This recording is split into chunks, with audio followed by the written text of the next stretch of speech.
கிருதி பயங்கரமா பேசிட்ட நீ வேற நீ தான் இன்னைக்கு ஃபுல்லா வந்து ஆமா ரொம்ப முக்கியமான நாள்ல இல்லை இன்னைக்கு. அப்புறம் நம்ம வீட்டுல எல்லாம் கப்பரங்குளத்துல நம்ம எல்லாம் வந்து தீவிரவாதிகள் தான் இன்னைக்கு போயிட்டு அந்த லெவலுக்கு வந்து இன்னைக்கு வந்து பயங்கரமா போயிட்டு இருக்குது. ஸோ ரொம்ப தீவிரமான ஒரு காலகட்டத்தை நோக்கி இந்தியா நகர்ந்து கொண்டிருக்கிறது. நமக்கு தெரியாது இன்னும் 5 ஆண்டு 10 ஆண்டுகளில் நம்ம எவ்வளோ மோசமான ஒரு இந்தியாவில் இருக்க போகிறோம் அப்படின்ற ஒரு பயம் வந்து நிச்சயமாக இது வந்து உணர்த்து அப்படின்னு நான் நினைக்கிறேன். அந்த மாதிரி ஒரு பயமான ஒரு காலகட்டத்தில் என்ட்ராகிறதுக்கு முன்னாடி நம்ம சரி பண்ணுவதற்கு நம்முடைய மனதை பண்படுத்துவதற்கு நமக்குள்ள இருக்கிற இந்த மூளையில் ஏற்றி வைத்திருக்கிற இந்த பிற்போக்குத்தனத்தையும் நமக்கு வந்து தினம் தினம் சொல்லி கொடுத்து கொண்டு இருக்கிற மதவாதத்தையும் வந்து நம்ம வந்து எரேஸ் பண்ணுறதுக்கு நம்மக்கிட்ட இருக்கிற டூலான ஆர்ட்டை நம்ம வந்து பயன்படுத்திட்டு இருக்கிறோம். இந்த ஆர்ட் வந்து டெஃபினட்டாக மக்கள்கிட்ட வந்து போய் ஈஸியாக ரீச் ஆகிற ஒரு என்ன சொல்ற ஒரு டூல் இது. இந்த டூல் வந்து மக்கள் மனதில் ரொம்ப ஃபோர்ஸ்ஃபுல்லாக பண்ணிட்டு இருக்கிற இந்த பிற்போக்குத்தனத்தை இந்த ஆர்ட் வந்து சரி பண்ணும் அப்படின்னு சொல்லிட்டு நம்ம வந்து நம்புகிறோம். அந்த நம்பிக்கையோடு தான் இந்த ஆர்ட்டை வந்து நம்ம வந்து ஹேண்டில் பண்ணிட்டு இருக்கோம். அந்த நம்பிக்கையோடு தான் நம்ம வந்து ஒர்க் பண்ணிட்டு இருக்கோம். நிச்சயமாக இந்தியாவை அப்படி ஒரு மோசமான காலகட்டத்துக்கு வந்து தள்ளி விடாமல் நிறுத்துவதற்கு நம்மளால் முடிந்த வேலையை நம்ம எல்லாரும் செய்யணும். இந்தியா முழுக்க வந்து இது செய்வோம் அப்படின்னு வந்து நான் வந்து நம்புகிறேன். சில பேர் அட்டென்ஷன் அதாவது அண்ணாமலை அவங்கள பற்றி பேசினா ஃபேமஸ் ஆயிடலான்னு சில பேர் சுற்றுறாங்க, அல்லது பாரதிய ஜனதா கட்சி அவங்கள பற்றி பேசினா ஃபேமஸ் ஆயிடலான்னு சுற்றிட்டு இருக்காங்க. அவங்கள பற்றி பேச நான் விரும்பலை. மார்க்கெட் இல்லாத நடிகர்கள், மார்க்கெட் இல்லாத டைரக்டருக்கெல்லாம் நாங்கள் பேசி அவங்களுக்கு வந்து டெய்லர் மாதிரி போட்டு அவங்க மார்க்கெட் வேலையை ஏற்றி விடணும். நாங்கள் தெளிவாக இருக்கோம். 1952 எங்களுடைய கொள்கை தெளிவாக இருக்குது. அனைத்து மக்களையும் இணைத்து, அனைத்து மக்களையும் ஒன்றாக இணைத்து, எல்லா மக்களோடு சேர்ந்து அறநெறியில் தர்மமான முறையில் தர்மத்தின் வழியில் ராமர் கோவிலை எழுப்புவோம் என்கின்ற எங்கள் வார்த்தை. இன்றைக்கி இத்தனை பொறுமையாக இருந்து உச்சநீதிமன்றத்தினுடைய தீர்ப்புக்கு தலை வணங்கி அதன் பிறகு நம்மகிட்ட ஆட்சி இருந்த பொழுது கூட பாராளுமன்றத்தில் எந்த விதமான ஒரு சட்டமோ ராமர் கோவிலுக்காக எந்த விதமான ஆர்டினன்ஸோ கொண்டு வராமல் உச்சநீதிமன்றத்தினுடைய தீர்ப்புக்கு காத்திருந்து தீர்ப்பு வந்த பிறகு முதல் பத்திரிகை ஃபவுண்டேஷன் ஸ்டோன் அங்கே இருக்கக்கூடிய இஸ்லாமிய சகோதரருக்கு முதல் பத்திரிகை கொடுத்து நாடு முழுவதுமே மக்களுடைய கஷ்டமாக சம்பாதித்த பணம் தான் இன்றைக்கி ராமர் கோயில் எழுப்பியிருக்காங்க. தனி மனிதனுடைய பணம் கிடையாது. நிறைய இந்துக்கள், இஸ்லாமியர்கள், கிறிஸ்தவர்கள் எல்லாருமே கொடுத்துருக்காங்க. அதன் பிறகு அழைப்புதல் எல்லோருக்கும் கொடுக்கப்பட்டு எல்லோரும் வந்திருக்கிறாங்க. அப்படி தான் நீங்கள் பார்க்கணும். இது இந்தியர்கள், இது ஒரு மதத்தை சார்ந்தது இல்லை. இந்துத்துவம் is a way of life. நம்முடைய வாழ்வியல் நெறிமுறை வந்து இந்து நெறிமுறை. ஏன்னா அது வந்து எல்லா மதம் வருவதற்கு முன்பே இந்து என்கின்ற வாழ்வியல் முறை வந்துருச்சு. இந்து என்பது மதம் கிடையாது. எல்லோரையும் அரவணைத்து நேற்று ராமர் கோவிலுடைய பிரதிஷ்டை, பிராண பிரதிஷ்டை நடந்திருக்கு. அதனால் ஒருத்தர் கருத்து சொல்கிறாங்கக்கா, நான் பதில் கருத்து எதுக்குன்னே சொல்லணும். நாங்கள் எல்லோரையும் அரவணைத்து 1952 ஜனசங்க கட்சி காலத்திலிருந்து பாரதிய ஜனதா கட்சி வந்ததிலிருந்து பொறுமையாக காத்திருந்து சட்டம் ஒரு பார்லிமெண்ட்டில் ஆக்ட் ஆஃப் லா கூட பண்ணலைங்கண்ணா, ஆர்டினன்ஸும் போடலை. உச்சநீதிமன்றத்திற்கு காத்திருந்து பொறுமையாக இதை செய்து டெமோக்ராட்டிக் மீன்ஸில் ஒரு ட்ரஸ்ட் அமைத்து நாட்டு மக்கள் எல்லோருக்கிட்டையும் பணம் கலெக்ட் பண்ணி 10 ரூபா கொடுத்தவங்களுக்கு கொடுத்தாங்க, 25 கோடி ரூபா கொடுத்தவங்களுக்கு கொடுத்தாங்க. எல்லோரும் இணைந்து கட்டிய கோயில். இதுக்கு யாரோ ஒருத்தர் வந்து கருத்து சொல்கிறேன், நான் என்ன சொல்ல முடியும்? என் வீட்டில் நான் விளக்கேற்றினேன், உங்கள் வீட்டில் நீங்கள் விளக்கேற்றல, உங்கள் பிரச்சனை அது. கருத்து சொல்கிறக்கு எனக்கு என்ன உரிமை இருக்குது? ஸோ அண்ணாமலை பேசினா பிஜேபி பேசினா நம்ம ஃபேமஸ் ஆயிடலான்னு சில பேர் புதுசாக கிளம்பியிருக்காங்கன்னா அவங்களுக்குலாம் நான் கருத்து சொல்லினா அவங்கள ஃபேமஸ் ஆக்க விரும்பலை. அது அவருடைய கருத்தில் நான் சொன்னேன்னா, நாங்கள் சொன்னோமா? பாரதிய ஜனதா கட்சி சொல்லிச்சா? ஒரு நிமிஷம். RSS சொல்லிச்சா? ஒரு நிமிஷம். யார் சொன்னாங்கண்ணே? கற்பூரம் ஏற்றவில்லைன்னா தீவிரவாதி நான் சொன்னேன்னா அப்படின்னு சொல்லுவாங்கன்னா அவர் மூளையை போய் ஓப்பன் பண்ணி கேளுங்க. அந்த மூளையில் எந்த செல் அப்படி சொல்லிச்சு, அந்த செல் யாரு, அந்த செல் என்ன ஜாதி, அந்த செல் என்ன மதம், அந்த செல் என்ன கட்சின்னு அந்த மூளையில் போய் கேளுங்க. நான் சொன்னேன்னா இல்லைண்ணே பாரதிய ஜனதா கட்சியில் அந்த கருத்து சொல்லியிருக்காங்க, அதுக்கு இவர் அந்த கருத்து சொல்லியிருக்காருன்னா பதில் சொல்கிறேன். இல்லைண்ணே RSSல இந்த கருத்து சொல்லியிருக்காங்க, அவருக்கு சொல்கிறேன், பதில் சொல்கிறேன். அவரே தூங்கி எழுந்திரிச்சு அவருடைய கனவுல வந்த கருத்துக்கெல்லாம் நான் பதில் சொல்லிட்டு இருக்க முடியுமா? நாளை காலையில் சொல்லுவார் இந்தியாவிலே வசிக்க வேண்டும் என்றால் இப்படி தான் இருக்கணும்னு சொல்லுவாங்க அப்படின்னு, அதுக்கு நான் கருத்து சொல்லணுமா? அவன் ஃபேமஸ் ஆகணும், மார்க்கெட் இல்லை, படம் இல்லைங்கிற கேட்குறக்கா பேசுறதுக்கெல்லாம் நான் பேசிகிட்டு இருக்க முடியுமாண்ணே? புதுக்கோட்டை வேங்கவையின் மனித கழிவு சம்பவத்தின் மேல்நிலை தொட்டியில் எடுத்த குடிநீர் மாதிரி DNA மாதிரியில் ஒத்துப்போகவில்லை. ஆனால் மறுபடியும் சொல்லுங்கண்ணே. அந்த வேங்கவேல் புதுக்கோட்டை வேங்கவேல் மனித கழிவு விவகாரத்தில் சம்பவத்தில் மேல்நிலை தொட்டியில் எடுத்த குடிநீர் மாதிரிகள் DNA மாதிரிகள் ஒத்துப்போகவில்லை. எதோட ஒத்து போகலீங்கண்ணா? தடயவியல் ஆய்வு முடிவில் 5 ஆனால் யாரோட ஒத்து போகல? எந்த DNAவோட ஒத்து போகலண்ணே? எந்த 5 பேர் யார்? நீங்களே 5 பேர் அக்யூஸ் பண்ணி ஏன் முடிவு பண்ணீங்க? உங்கள் ஃபால்ட்டு இன்வெஸ்டிகேஷன். மாநில அரசுக்கு இதில் அக்கறை இல்லை. நீங்கள் யாரும் 5 பேரை பிடிச்சி வந்து குற்றவாளி நீங்கள் சொல்லி அவங்க டிஎன்ஏ எடுத்து செக் பண்ணிட்டு ஐயோ ஒத்து போகல, எக்ஸ்பேண்ட் பண்ணுங்கள். அந்த ஊரா பக்கத்து ஊரா வெளியூர்லேருந்து வந்தாங்களா? அப்போ காவல்துறை எதுக்கு இருக்குது? எதுக்கு சம்பளம் கொடுக்குறோம்? மாநில அரசுக்கு எதுக்கு வரி கொடுக்குறோம்? எதுக்கு ஃபாரன்சிக் டிபார்ட்மெண்ட் இருக்குது? எதுக்கு நீங்கள் நானும் வரி கொடுக்குறோம்? அதை வச்சு எதுக்கு நம்ம காவல்துறைக்கு சம்பளம் கொடுக்குறோம்? எதுக்கு முதலமைச்சருக்கு சம்பளம் கொடுக்குறோம்? எதுக்கு எம்பிக்கு சம்பளம் கொடுக்குறோம்? எதுக்கு எம்எல்ஏக்கு சம்பளம் கொடுக்குறோம்? இந்த வேலையை செய்யத்தானே. அதனால் நீங்களே 5 பேர்த்த கொண்டு வந்துட்டு இந்த 5 பேர்த்து டிஎன்ஏவும் அதுவும் மேட்ச் ஆகலை, பார்த்தீங்களா? அப்போ யார் பண்ணதுன்னு கண்டுபிடிங்க. அதுக்கு தானே தமிழகத்தில் 40,000-50,000 காவல்துறை இருக்கிறாங்க. அதுக்கு தானே சீஃப் மினிஸ்டர் இருக்கிறாங்க. அதுக்கு தானே சீஃப் மினிஸ்டர் மாதம் சம்பளம் வாங்குறாரு. அதுக்கு தானே எம்எல்ஏக்கு சம்பளம் கொடுக்குறோம். அதனால் யாரோடு ஒத்து போகவில்லை. நீங்களாக தான் குற்றவாளி பிடிச்சிட்டு வந்தீங்க. நாங்கள் கேட்பது குற்றவாளியை கண்டுபிடியுங்கள் தான் நாம் கேட்பது. அது உங்கள் வேலை.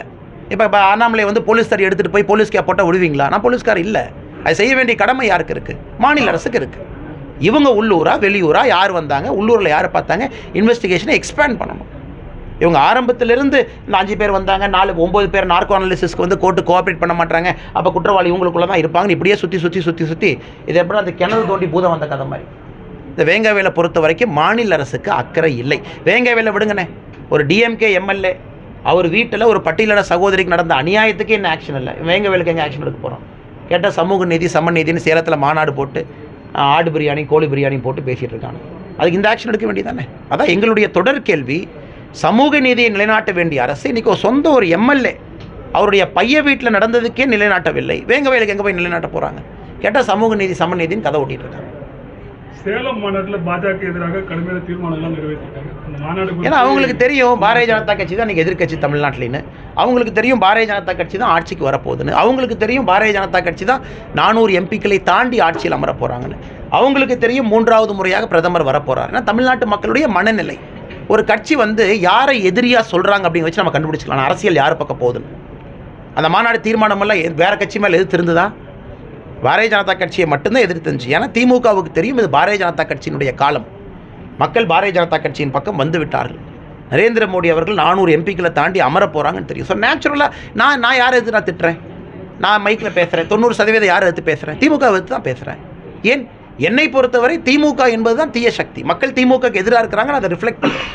அதனால் இன்னும் இல்லை, தொடர்ந்து பாரதிய ஜனதா கட்சி எதிர்த்து தான் பேச போகிறாங்க. காரணம் திமுகவுக்கு தெரியும் இது பாரதிய ஜனதா கட்சியினுடைய காலம், மோடி ஐயாவினுடைய காலம். தமிழக மக்கள் அனைவரும் மோடி ஐயாவின் பக்கம் வந்து விட்டார்கள். அதை திமுக எதிர்த்து தீர்மானம் போடுறாங்க. அது தீர்மானத்தில் புதுசு என்னென்ன? கனிமொழி அக்கா கொடியேற்றுவாங்களாம். எங்கள் திமுகவில் வேறு ஆளே இல்லையா கொடியேற்றுருக்கு? உங்கள் தங்கச்சி தான் கிடைச்சாங்களா? 1949 கட்சி இருக்குது, 67 ஆட்சியில் இருக்குது. ஏன் மூத்த தொண்டரை கூப்பிட்டு கொடியேற்ற வைக்கலாமே? தங்கை அவர்கள் கொடியேற்ற, அண்ணன் அவர்கள் மேடையில் இருக்க, அண்ணன் மகன் அவர்கள் முழங்க, அப்புறம் குடும்ப ஆட்சியில் இருக்கக்கூடிய உறுப்பினர்கள் புகழ் பாட துதி பாட இனிதாக இளைஞரணி மாநாடு இனிதாக நடந்து பிறந்தது அப்படின்னு ஒரு கடன் சொன்னீங்கன்னா முடிஞ்சு போச்சு. யாராவது என்ன இளைஞரணி மாநாடு எப்படி நடந்தாலும் இப்படி தான் சொல்லுவேன். தங்கை கொடியேற்ற, அண்ணன் மேடையில் இருக்க, அண்ணன் மகன் முழங்க, குடும்ப ஆட்சியில் இருப்பவர்கள் அவர்கள் குரல் கொடுக்க, இனிதாக பிரியாணியோடு இளைஞரணி மாநாடு சிறப்பாக நடந்து முடிந்தது அப்படிங்கிறத நியூஸில் என்ன நியூஸ் ரீடராக வச்சா இப்படி தான் நான் படிப்பேன். வேறு ஏதாச்சும் இருக்குங்கண்ணா? தேங்க்யூ, நன்றி. நாடாளுமன்ற தேர்தல் தொடங்க தமிழகத்தில் பல்வேறு கட்சிகள் கூட்டணி மற்ற விவகாரம் ஆரம்பிச்சிட்டாங்க. நிலைப்பாடு தமிழகத்தை பொறுத்த வரைக்கும் என்ன? நாடாளுமன்ற தேர்தல் உங்களுக்கு கூட்டணி யார் யாரெல்லாம் வர வாய்ப்பு இருக்கு? என்ன மாதிரி அணி அமைப்பு? பேசுவேன்னே, நேரம் வரும்போது பேசுவேன்னே. என்ன டைம் இருக்குல்லண்ணே, நேரம் வரும்போது பேசுவேன். இன்னொன்று கைது பண்ணலன்னு சொல்லி சொல்றாங்க. யாரை சார் கைது பண்ணல? யாரை சார் கைது பண்ணல?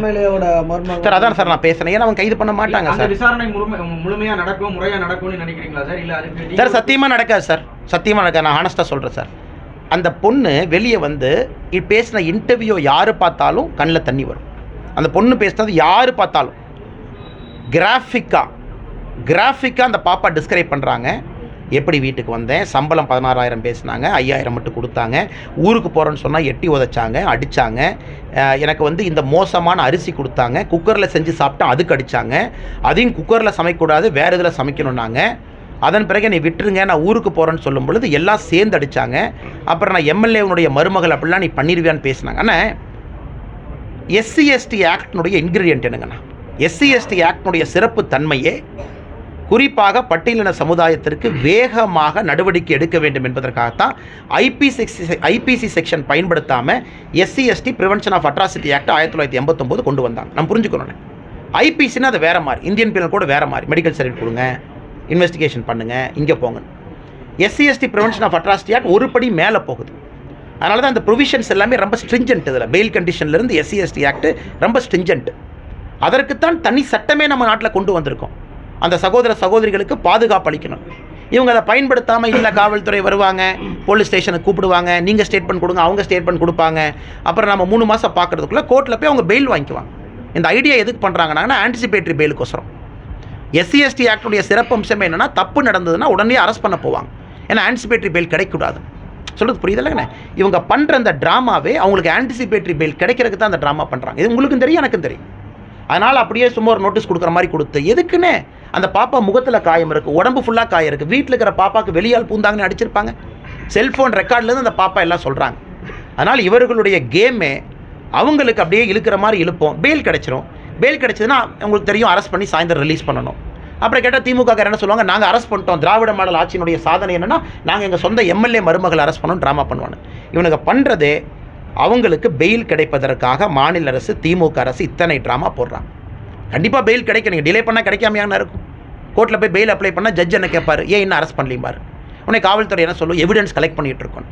உடனே ஜட்ஜு சொல்லுவார், இல்லை செக்ஷன் 41 எதுக்கு நீ எவிடன்ஸ் கலெக்ட் பண்ணிகிட்டு இருக்க, கண்டிஷனல் பெயில் கொடுக்குறேன், நீ கூப்பிட்டு விசாரணைக்கு. அண்ணா இது நடக்கிற ட்ராமானே உங்களுக்கும் தெரியும், எனக்கு தெரியும். அதனால் திமுக வெட்கி தலைகுனிய வேண்டும். இந்த மாதிரி நடக்குது. அண்ணன் சரியான கேள்வி கேட்டார், அந்த கேள்விக்கு ஒரே வார்த்தை பதில், அது சத்தியமாக நடக்க போகிறது இல்லைங்கன்னா. இங்கே பாருங்கள், இன்றைக்கி பாரதிய ஜனதா கட்சி நம்ம இங்கேண்ணே நாங்கள் வந்து அந்த அம்பேத்கர் சிலைக்கு பக்கத்தில் இருந்து சகோதரி ரேகா அவர்களுக்காக நாங்கள் ஆர்ப்பாட்டம் பண்ணுறதுக்கு போனால் அதை கூட ரெஃப்யூஸ் பண்ணியிருக்காங்க காவல்துறை. பாருங்கள், காவல் ஆய்வாளர், சட்டம் ஒழுங்கு, பல்லாவரம் காவல் நிலையம், பல்லாவரம், சென்னை. பாரதிய ஜனதா கட்சி அந்த சகோதரிக்காக நாங்கள் ஆர்ப்பாட்டம் பண்ணுறோம். ரேகா அவங்கள என்ன எங்கள் தங்கச்சி தானே, அதுக்கு ரிஜெக்ட் பண்ணியிருக்காங்க. இதில் நீங்கள் பேட்டர்னை பாருங்கண்ணே, பேட்டர்னை பாருங்கள். அதனால் எப்படின்னு அரெஸ்ட் பண்ணுவாங்க, சத்தியமாக பண்ண மாட்டாங்க சார். அந்த காவல் ஆய்வாளர் வந்து விசாரணைக்கு அழைக்கிட்ட விசாரணை நாங்கள் அழைக்கல, அவங்க தலைமறைவு கைது பண்ணுங்க மட்டும் தலைவா. அதான் சொல்லி தலைவா நான் சொன்னேன்ல தலைவா, நானும் போலீஸில் 10 வருஷம் இருந்திருக்கேன் தலைவா. அவங்க எப்படி யோசிப்பாங்கன்னு எனக்கு தெரியும், அடுத்து இவங்க என்னன்னு எனக்கு தெரியும். ஆன்டிசிபேட்டரி பெயிலுக்கு ஹெல்ப் பண்ணிட்டுருக்காங்க. இதே தான் கடலூரில் திமுக எம்பிக்கு நடந்தது. சொந்த பாய்லரில் ஒருத்தரை கொண்டார், பாய்லரில் எம்ப்ளாயி கொண்டார் கடலூர் MP ரமேஷ். பாய்லரில் அரெஸ்டே பண்ணல, 1 மாதம் அரெஸ்ட் பண்ணல. கோர்ட்டில் போய் பெயில் வாங்கிட்டு வந்ததுக்கப்புறம் நேம்சேக் அரெஸ்ட் பண்ணி 2 மணி நேரத்தில் அந்த பெயிலை ஒபே பண்ணி கொடுத்தாங்க. திமுகவுனுடைய ட்ராமாவே இதுதான், அரெஸ்ட் பண்ண மாட்டாங்க, வெளியே விட்டு. ஆனால் உங்களுக்கு எனக்கு 2 மணிக்கு வீட்டுக்கு வருவாங்க. சமூக வலைதளத்தில் அண்ணன் ஒரு கருத்து போடுறாரா, 2 மணிக்கு காவல்துறை கரெக்டாக வரும். நான் அதான் சொல்லலான்னு பார்த்தேன். இந்த ரேகா அவர்கள் என்ன சொல்லியிருக்கோன்னா, அண்ணே அந்த கருணாநிதி அவங்க மருமகள் அடித்தாங்கன்னு சொல்லியிருக்கூடாது, அண்ணே எங்கள் வீட்டில் BJP கொடி ஏற்றுறோன்னே, உடனே 100 காவல்துறை போயிருக்கும், அதை புடின்னு. அப்போ இந்த அம்மா கம்ப்ளைண்ட் கொடுத்தாங்கன்னு ஆக்ஷன் எடுத்திருப்பாங்க. ரேகா அவர்கள் அண்ணே என்னை அடிச்சிட்டாங்கண்ணே, என்னை அவமானப்படுத்திட்டாங்கன்னு போலீஸ் சொல்லியிருக்கூடாது. அவங்க சொல்லியிருக்கணும், அண்ணே BJP-காரன் கொடியேற்றுறானே வீட்டுக்குள்ளேன்னா, அப்போ 100 போலீஸ் வந்திருக்கும். அவங்க அதை பிடிச்சி ஆக்ஷன் எடுத்திருக்கணும். தமிழ்நாட்டினுடைய மோசமான நிலைமை, 2 மணிக்கு கைது செய்யக்கூடிய காவல்துறை, கருத்து சுதந்திரத்தை முறியடிக்கக்கூடிய காவல்துறை, திமுக ஆட்சியிலே இப்படிப்பட்ட நல்ல காவல்துறை ஏவல் துறையாக மாற்றி வச்சிருக்கிறாங்க. அரெஸ்ட் பண்ணலின்னா அது வெக்கக்கேடுங்க, வெக்கக்கேடு.